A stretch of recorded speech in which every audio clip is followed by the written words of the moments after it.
श्री सद्गुरु महाराज की जय। श्री सद्गुरु महाराज की जय। श्री सद्गुरु महाराज की जय।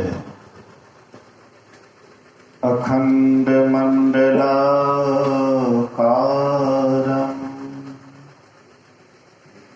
व्याप्तं येन चराचरम्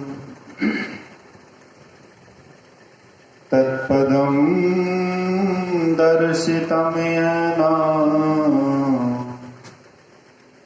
तस्मै श्री गुरुवे नमः।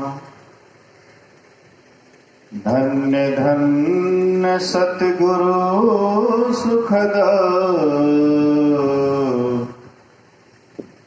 महिमा कही ना जाए। जो कछु कहो तुम्हारी कृपा मोते कछु न बसाए। सर्वत्र सर्वदा वर्तमान सद्गुरु महाराज जी के पावन चरणों में कोटि कोटि नमन। उपस्थित गुरुजन, धर्म प्रेमी सत्संगी बंधुओं, पूजनीय माताओं तथा भक्तिमती बहनों,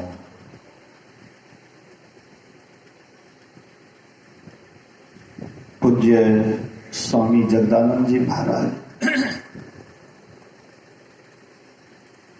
के द्वारा यह श्राद्ध क्रिया के शुभ अवसर पर संतमत सत्संग का कार्यक्रम जब से अग्निदान हुआ तभी से प्रारंभ है। इसलिए कि माताजी बहुत बड़ी पुण्यवती थी। जो पुण्यवती होती है उसी के जीवन में सत्संग ध्यान से लगाव होता है। माताजी के अंदर सत्संग ध्यान से बहुत लगाव था, बहुत लगन।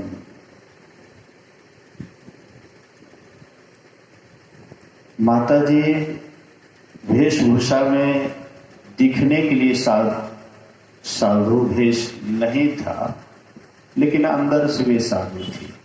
एक नंबर की साधु थी। ध्यान करती थी तो 2 घंटा 3 घंटा तक लगातार एक आसन से बैठकर करती थी। अवश्य ही उनके लिए चिंता का विषय नहीं है। चिंता तो हम आप करें, हम आप क्या कर रहे हैं इसके लिए चिंता करें। हम आप बारंबार सुनते हैं एक शब्द, कहीं पर भी श्राद्ध क्रिया का सत्संग होता है, पूर्वक्ता अक्सर ये बात बोलते हैं कि आत्म शांति हेतु हम लोग ध्यान करें। आत्म शांति, आत्म कल्याण मेरे समझ में नहीं आता है। कोई हमको समझा दे कि आत्मा अशांत कब होता है, आत्मा अशांत कब होता है कि उसके शांति के लिए आप ध्यान कर रहे हैं। आत्मा क्या अशांत होता है? आत्मा क्या शोकित होता है? आत्मा क्या चिंतित होता है? आत्मा क्या आवागमन में पड़ता है? हम उसको नहीं जानते, इसीलिए ये सब बात करते हैं। हमको अच्छा नहीं लगता, नहीं तो हमको समझा। अभी हम आप सुन रहे थे, और शरीरम शरीरे स्व नवस्थिते स्वस्थितम महांतम विभुमात्मानम मत्वा धीरो न शोचति। जो शरीरों में शरीर रहित है, जो अनित्यों में नित्य स्वरूप है, उस महान और सर्वव्यापक आत्मा को जानकर मनुष्य शोक रहित हो जाता है। तो आत्मा क्या अशांत होती है? आत्मा कभी अशांत नहीं, मन अशांत होता है, बुद्धि अशांत होती है, अहंकार और चित्त की अशांति होती है, इंद्रियां अशांत होती है, लेकिन आत्मा नहीं। हम आप ये भी सुन रहे थे कि जो पाप कर्मों से निवृत्त नहीं हुआ है, जिसकी इंद्रियां शांत नहीं हैं, जिसका चित्त असमाहित या अशांत है, वह उस आत्मा को प्राप्त नहीं कर सकता है। यहां पर बिल्कुल स्पष्ट है कि आत्मा इन सबसे परे हैं, अलग हैं, लेकिन हम सबको मिला जुला देते, खिचड़ी बना देते हैं। जैसे मन को कहते अशांत हो जाता है, बुद्धि अशांत हो जाती है, चित्त अशांत हो जाता है, वैसे आत्मा को भी हम अशांत कर देते हैं। आत्मा अशांत है तब न शांति हेतु ध्यान करते हैं।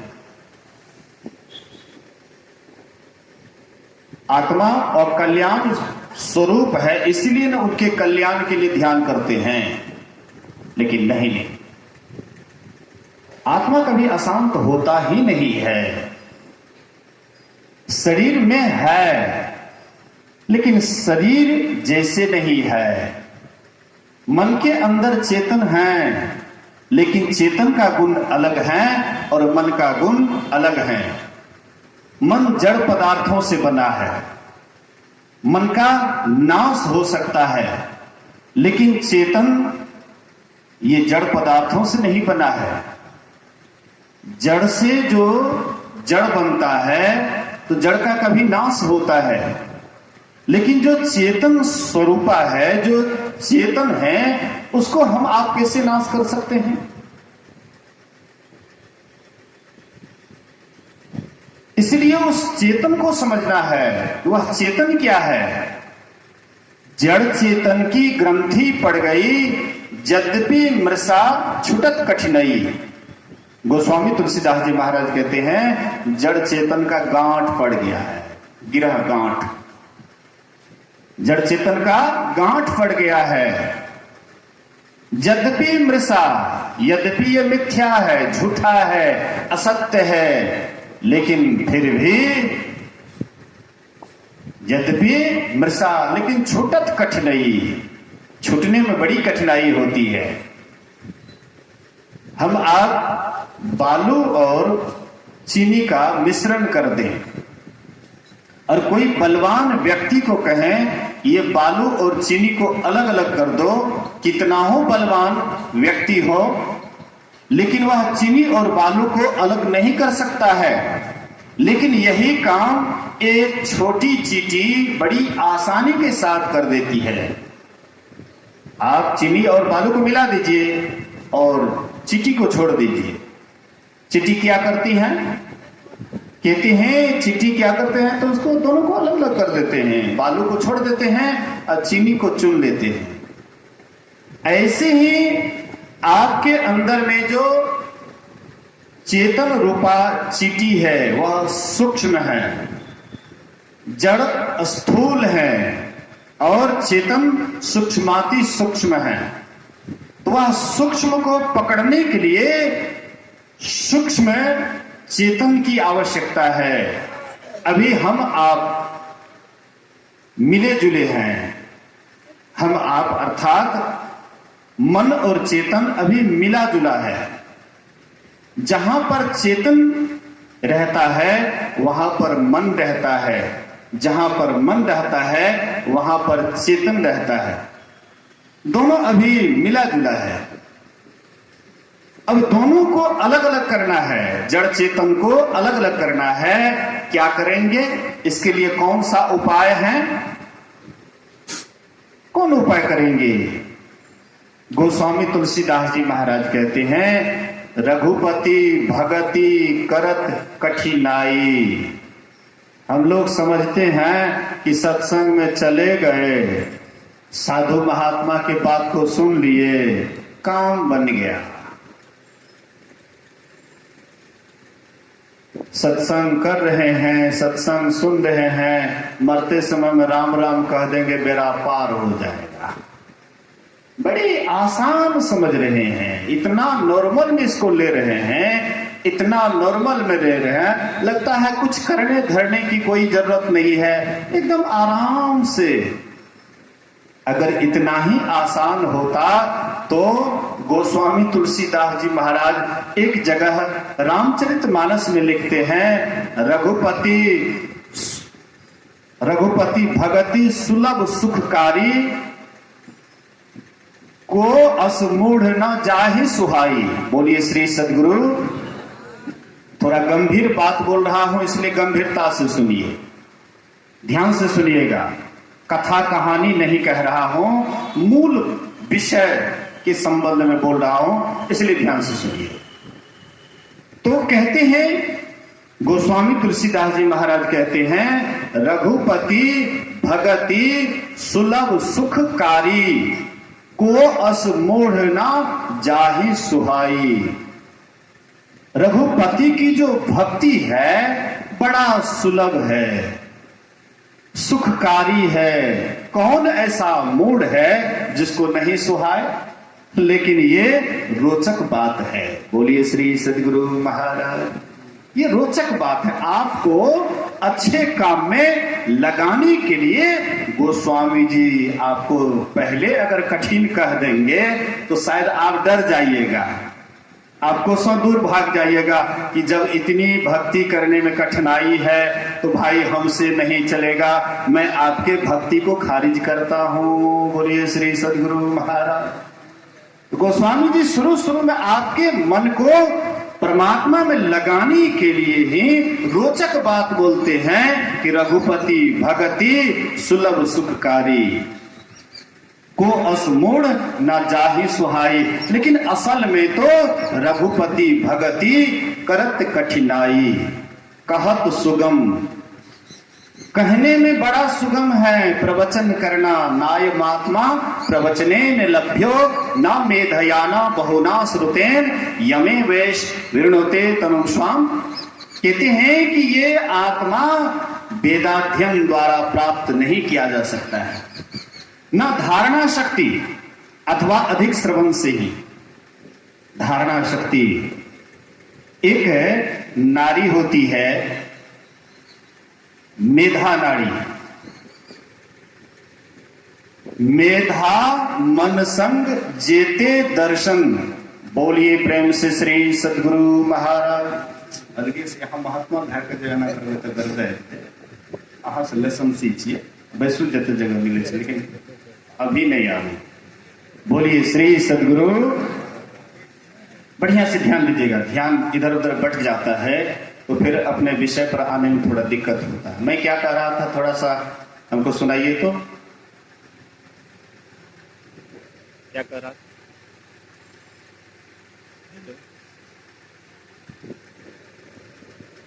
माइक ऑपरेटर के ना बोले।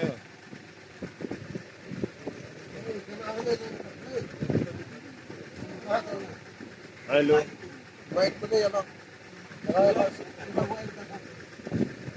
हेलो,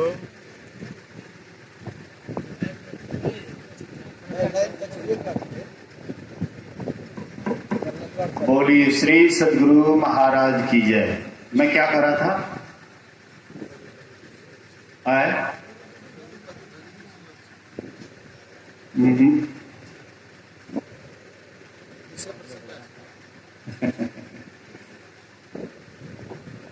रघुपति भगति करत कठिनाई, कहत सुगम करनी अपार, जानई सो जेहि बनी आई। मतलब मैं कह रहा था, मेधा मनसंग जेते दर्शन, मेधा मनसंग जेते परसन, सब माया में दर्शन परसन। गुरु महाराज जी कहते हैं कि मेधा मनसंग जेते दर्शन।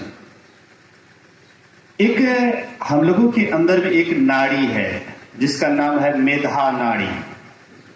एक सुषुम्ना भी है, सुषुम्ना के द्वारा परमात्मा की तरफ जाते हैं। ऐसी एक मेधा नाड़ी होती है जो कि आपका स्मरण शक्ति बड़ा तीव्र हो जाता है। मेधा नाड़ी जब खुल जाती है, स्मरण शक्ति तीव्र हो जाता है। कोई बात को आप अगर सुन लीजिएगा, कंठस्थ हो जाएगा। कोई बात को आप पढ़ लीजिएगा, कोई ग्रंथ को पढ़ लीजिएगा, तुरंत कंठस्थ हो जाएगा। एक छोटा सा उदाहरण मैं देता हूं। स्वामी विवेकानंद गए हुए थे अमेरिका, शिकागो बाजार में। एक पुस्तकालय से एक पुस्तक खरीदते, मोटी पुस्तिका थी। तो स्वामी विवेकानंद शाम के समय वह मोटी पुस्तिका उनसे मांगते हैं कि रात भर के लिए यह दीजिए, मैं सुबह आपको लौटा दूंगा। तो वे दुकानदार स्वामी विवेकानंद को मोटी पुस्तिका देते हैं और स्वामी जी फिर सुबह होते हुए वह पुस्तिका लेकर के गए। तो दुकानदार भाई कहते हैं कि रात भर में आपने इस मोटी सी पुस्तिका को क्या आपने अध्ययन किया, क्या पढ़ लिया? बोले कि जहां से तुमको जो पूछना है मैं सबका उत्तर दूंगा। बोलिए श्री सदगुरु महाराज। इसी का नाम है मेधा नाड़ी। 20-25 वर्ष के बाद, 25 वर्ष के बाद जो आप ठीक ठीक ब्रह्मचर्य पर ध्यान देते हैं, ब्रह्मचर्य का पालन करते हैं, ठीक ठीक मन से, वचन से, कर्म से, किसी भी तरह से अगर आप ब्रह्मचर्य का खंडन नहीं होता है, तब ये मेधा नाड़ी खुल जाती है। ये मेधा नाड़ी खुलने के बाद आपके पास बहुत धारणा शक्ति हो जाती है। लेकिन यहां पर कहते हैं उससे भी परमात्मा को प्राप्त नहीं कर सकते हैं। उस मेधा नाड़ी से भी बहुत स्मरण शक्ति तेज हो गया, बहुत शास्त्र आप याद कर लिए, बहुत ग्रंथ याद कर लिए, लेकिन इससे भी आप परमात्मा को प्राप्त नहीं कर सकते हैं। इसलिए कहते हैं रघुपति भगति करत कठिनाई, कहत सुगम करनी अपार, जान सो जेहि बनी आई। जो किए हैं उसी को पता है कि कितनी कठिनाई है, कितना नेम धर्म आचार जप तप से मन को कैसे अंतर्मुखी किया जाता है। जो करते हैं उसी को पता है। कहते हैं कि नदी में आप देखते हैं भाटे से सिरे की ओर एक छोटी मछली होती है, छोटी मछली होती है, वो भाटे से सिरे की ओर आराम से जाती है। लेकिन एक हाथी को उल्टी धारा में कहेंगे तैरने के लिए, उल्टी धारा में तो नहीं तैर पाएंगे, यानी मतलब इस पार से उस पार भी सीधी नहीं निकल पाएंगे, शरीर बहते बहते बहुत बह जाएगा उस पार होने के लिए। लेकिन भाटे से सिरे की ओर आसानी से एक सफरी मछली होती है, आराम से पार हो जाती है। ऐसे ही हम लोगों का जो चेतन की धारा है, मन के साथ जुड़ा हुआ है, मन इंद्रियों के साथ जुड़ी हुई है, और ये इंद्रियां अधोमुखी है, नीचे की तरफ जा रही है। अब इसको भाटे से सिरे की ओर ले जाना है। गुरु महाराज कहते थे कि वह सफरी मछली अपने काम में इतना अभ्यस्त होती है कि जब ऊपर पहाड़ से जो धारा गिरती है, पहाड़ पर से जो धारा गिरती है पानी की, उस धारा होकर के वह पहाड़ पर चढ़ जाती है। सफरी मछली कितना अपने काम में अभ्यस्त है। ऐसे ही आपका मन भी इंद्रियों के साथ जुड़ा हुआ है, और जब तक ये इंद्रियों से कनेक्शन इसका रहेगा, इंद्रियों से जुड़ाव रहेगा, ये अधोमुखी के ही तरफ, नीचे के ही तरफ जाएंगे। लेकिन इनको ऊपर की तरफ ले जाना है, तो कैसे ले जाइएगा? तो मन महीन कर लीजिए जब पीऊ लागे हाथ। मन को महीन बनाना पड़ेगा, इंद्रियों से कनेक्शन तोड़ना पड़ेगा। तब कनेक्शन लगाएंगे किधर से? कहीं न कहीं कनेक्शन लगाएंगे, तब तो चेतन धारा का सिमटाव होगा, ऊपर की तरफ आरोहण होगा, आवरणों को पार करेंगे, आवरणों का पार करते हुए अंत में अपने आप का दर्शन करेंगे। ये कैसे ऊपर की ओर जाएंगे? सरसों के दाना को आप देखे हैं, सरसों के दाना को अगर बिखर जाए उसको बटोरने में बड़ा मुश्किल होता है। रामकृष्ण परमहंस जी महाराज कहते हैं, मन का कैसा हाल है? सरसों के दाने के जैसे। इसको जब आप साधना करते, ध्यान करते हैं, बटोरने में बड़ा समय लगता है, लेकिन बिखरने में कोई समय नहीं। एक बार अगर बिखर जाए मन, तो इसको समेटने में बड़ा कठिनाई होता है, बड़ा मेहनत करना पड़ता है समेटने के लिए।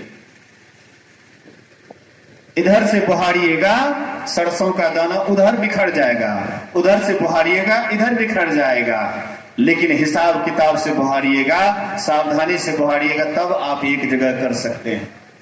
अभी हम लोग भी बच्चे की तरह है, कोई बच्चा को दे दे सरसों के दाना को एक जगह करने के लिए, जमा करो, जोर से मारेंगे झाड़ू, उधर ले आएंगे, उधर से मारेंगे जोर से, इधर ले आएंगे। हम लोग भी अभी बच्चे का खेल खेल रहे हैं, अभी सयान नहीं है। सयाना होइएगा, नाम लगन छूटे नहीं, सोई साधु सयाना हो। नाम लगन छूटे नहीं, सोई साधु सयाना हो। माटी के बर्तन बनियो, पानी ले साना हो। कहते हैं नाम लगन छूटे नहीं, सोई साधु सयाना हो। जिसको नाम से लगन नहीं छूटता है, एक तो स्थूल नाम है और दूसरा सूक्ष्म नाम है। एक तो स्थूल मंत्र है, ये तो अभी 3 टंगा गाड़ी है। पूज्य स्वामी जगदानंद जी महाराज कहते हैं, बच्चा जो चल नहीं पाते हैं उसको 3 पहिया वाला गाड़ी देते हैं। 3 पहिया वाला गाड़ी पकड़ करके तब वो चलने लग जाता है। उसके बाद फिर 3 पहिया वाला गाड़ी जब बढ़िया से दौड़ने लग जाता है, चलने लग जाता है, तब 3 पहिया गाड़ी की आवश्यकता नहीं पड़ती है। अभी हम लोग 3 पहियों गाड़ी को नहीं पकड़े हुए हैं। बोलिए श्री सदगुरु महाराज।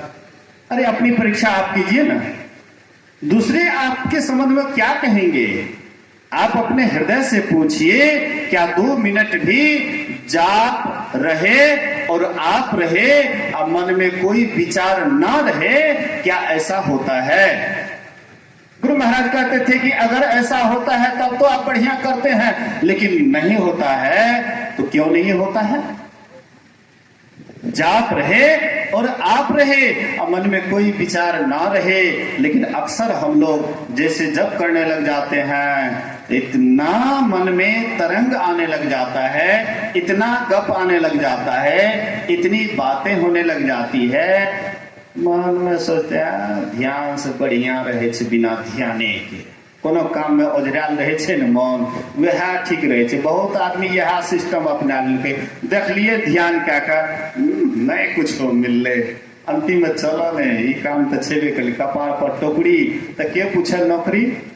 तो अहाँ से ई नहीं बुझबे कि महात्मा लोग कपार पर टोकरी नहीं ढोवे छे, बड़का टोकरी ढो रहल छे, लेकिन अहाँ सबके पता नहीं छे। कोनो जरूरी नहीं छे कि खूब बढ़िया प्रवचन करे छे तो ई संसार के नहीं ढो रहल छे। बड़का ब्रह्मा छिए, ब्रह्मा के ठेकेदारी लेने छे कि हम प्रचार करबे, नहीं प्रचार करबे तो लोग केना जानते। आ करे छो कि कभी देखल झाँक के अपना अंदर, औरन के पिसन में सुरमा जैसे बट्टा सिल्का, कोई सफा न देखा दिल का। अंदर जाकर के देखिए, पूछिए अपने आप से, आप कहाँ किस जगह पर हैं, देख लीजिए। दूसरे आपके समझ में क्या कहेंगे, आप खुद देखिए। आप सोचते हैं कि ऐसे ही काम चल जाएगा, भूल में है। आवागमन का लहर लहरा रहा है, भंवर में आप पड़े हुए हैं, उस भंवर में सभी जीव पड़ा हुआ है। महात्मा भी वही भंवर में पड़ा हुआ है। नाव जब भंवर में पड़ जाता है तो नाव आगे नहीं बढ़ पाता, वहीं पर नाव वाले जितना भी है डूब करके मर जाता है।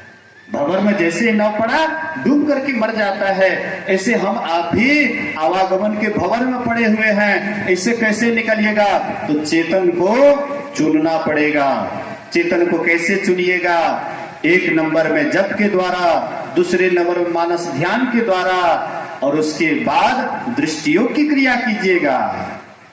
दोनों दृष्टि की धार को एक करिएगा। 9 बजने में 3 मिनट लेट है और 9 बजे तक सत्संग का टाइम है। मैं अगर ऐसे बिफोर जाऊंगा तो फिर नियम का विरुद्ध होगा। विषय ऐसा पकड़ा गया था तो समय का पता नहीं लगा। चलिए खैर कोई बात नहीं। मेरे कहने का मतलब है कि एक घड़ी आधो में बुनियाद, तुलसी संगत साध के हर एक रोग अपराध। रोज रोज आप अपनी परीक्षा आप लीजिए कि हम जो बैठते हैं कितना देर तक मन अंदर में टिकता है तो ठीक है, और नहीं टिकता है तो क्यों नहीं टिकता है। इन सारी बात पर अगर आप पहले विचार कीजिएगा, अब विचार के बाद धीरे धीरे अपने व्यवहार में उतारिएगा। जरूर है इहलोक और परलोक दोनों जीवन आपका सुखमय होगा।